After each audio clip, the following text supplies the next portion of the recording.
ヨースター、こちら北方連合重要艦クロンシュタット。遺跡の調査に精錬技術の回収なんて私好みの任務ね。この火力で全て乗り越えるまでよ。アズールレ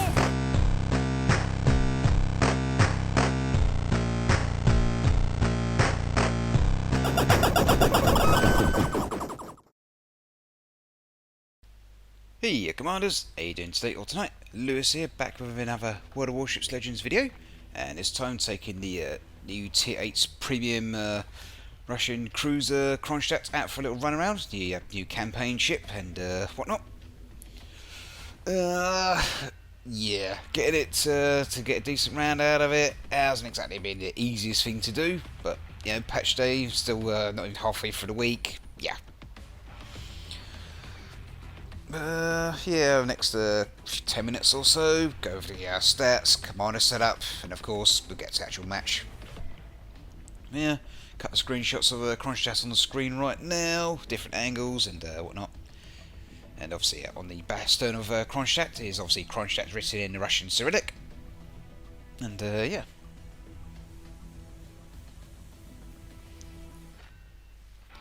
Yeah, definitely has a few differences to compared to the Stalingrad and whatnot. Yeah, he doesn't have the bow armor of Stalingrad either. You know, he has a 25mm bow, which can technically be be overmatched by more or less anything at the same tier or around the same tier.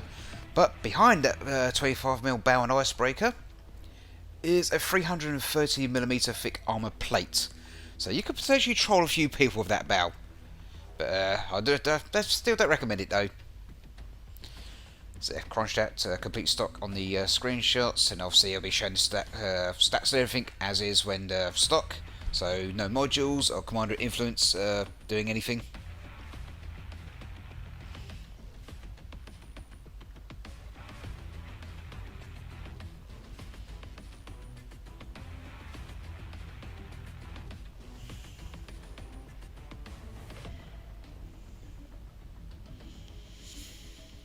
So Kronstadt's explosive shells, 4200 maximum damage with a 24% fire chance.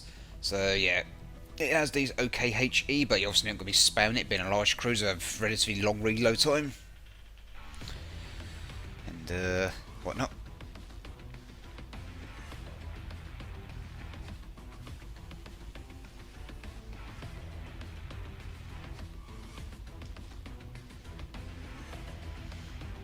Of course, yeah, Kronstadt's armor-piercing shells. If you can whack a citadel of them, base damage maximum base damage is 9,000 per shell.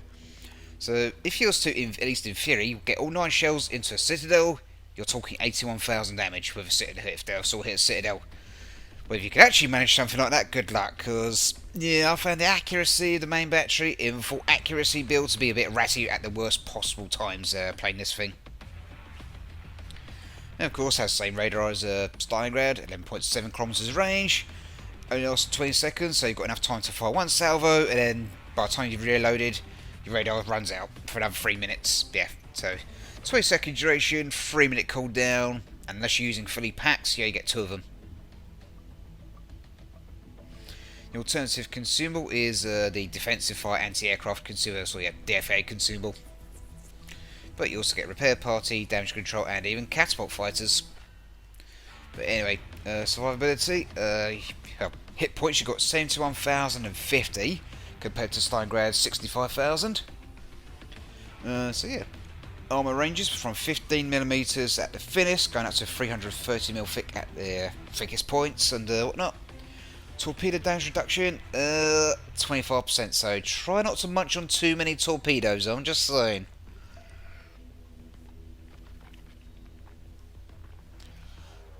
But yeah, main battery stock, 305mm 54 MK15s, 16 kilometers base range, 18.5 seconds reload time, 180 degree traverse time is 35.3 seconds.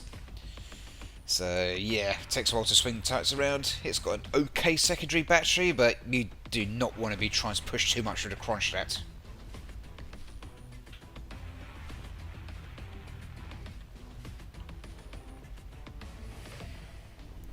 AA defense is present. It's got a bunch of Dushkas, 37mm 46Ks, and secondary batteries also as part of its dual purpose 100mm 56 MZ16s.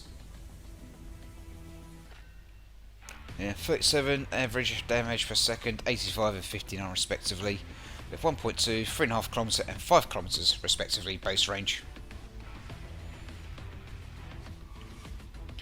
Maneuverability on the other hand, it's actually fairly nippy. 33.5 knots base speed, top speed, 840 meters turning circle, so much better than Stalingrad, which is like over a kilometer's circle radius. Yeah. And a 14.9 second stock rudder shift, so yeah, it's not too bad. It's not too bad, being a large cruiser and everything.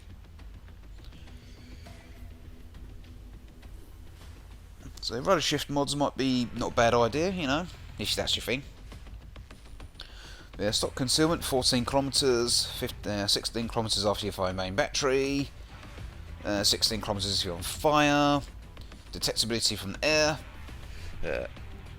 8.8 kilometers, 14.9 after you fire main battery, and if you're on fire, planes will spot you from 11.8 kilometers away. Guaranteed detectability is of course 2 kilometers. The smoke firing penalty is 11.4 kilometers. My mistake. But yeah, commander setup using the Halloween Captain Ivan BD Lightfall. His base trait is Phantom Bane, which shaves off main battery reload time for cruisers, and also decreases your detectability penalty after you fire main battery. So you basically got, what's his face, Lemonia as part of your base trait. And obviously Bimbelli as the other part. So faster reload and decreased detectability penalty. But yeah, inspirations wise, in the first inspiration, using Norman Scott at rank 16, legendary rank 3. His base trait is Directed Impact, which improves the grouping of your cruiser's main battery shells. Yeah, with Kronshtadt you want to squeeze as much accuracy as you possibly can. Especially if you're planning to fight for long range, which is basically the ideal way to play the Kronshtadt. And second inspiration slots using Azur Schoenhorst at rank 16, legendary rank 2. Her base trait is Sniper, which tightens up the dispersion of your main battery shells, whether it's destroyers, cruisers or battleships, as long as it's one of those three, improves the accuracy a little bit for the as far as dispersion patterns are concerned.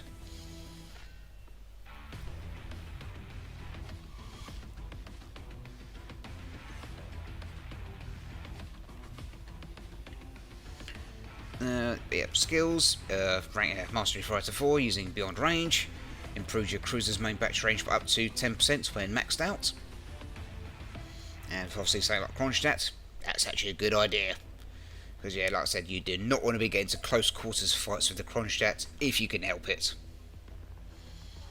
Yeah, range is your friend.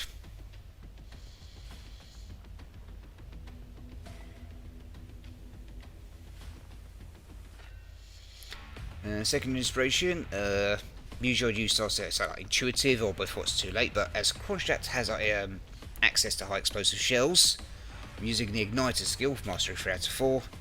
Increases chances of your cruiser high explosive shells causing fire by 7 and up 2.5%. Can be maxed out to 3%.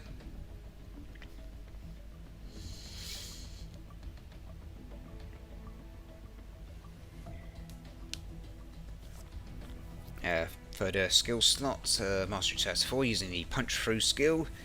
Increases AP shell damage and also gives your cruiser AP shells a little extra penetration on multiplier. So yeah, a bit more damage and you can punch through a little bit more armour.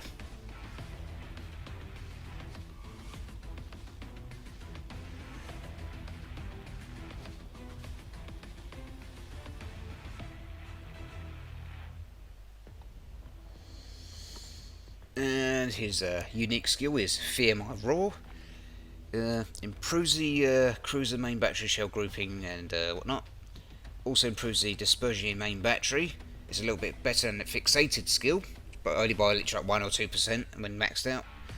However, the trade-off is you are easier to spot in your cruisers. Yeah, it nerfs your detectability on cruisers. So with the concealment module, yeah, you get a 4% bonus out of it instead of 10%.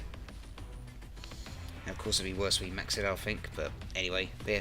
Legendary skill of choice, using refuel station, shares off a little bit more cruiser main battery reload time, and if there's a friendly ship within 1.5 kilometers of me, can be maxed out to 3.5 kilometers, you get an extra 10% range. So that's going to stack with obviously the beyond range skill. And if you obviously use a battle booster flag, you can squeeze a little extra reach out of it. If you're that concerned, you can use the gunfire control system mod to get even an extra more range out of that. But anyway, yeah, had a actually decent round of Kronshtadt. 168,000 damage, about 110, 120 shells on target. Sunk 4, almost got a Kraken, but of course got yoinked. Incapacitation, cut fires, cut citadels, assisting cap 2 secondary hits. So I was getting pretty close, where should it be? Confederate and high caliber, yeah, can't complain. But as I was saying now, before the match actually starts, if you enjoyed the video, don't forget to obviously like, comment, subscribe, share, all that good stuff. And if you have an account on Twitch, go to twitch.tv/r_Lewis_88. You often catch me stream Legends over there, and different games from time to time. But otherwise, that's it in a nutshell. So I'm going to change the soundtrack, turn the music up, and I shall catch you all next time.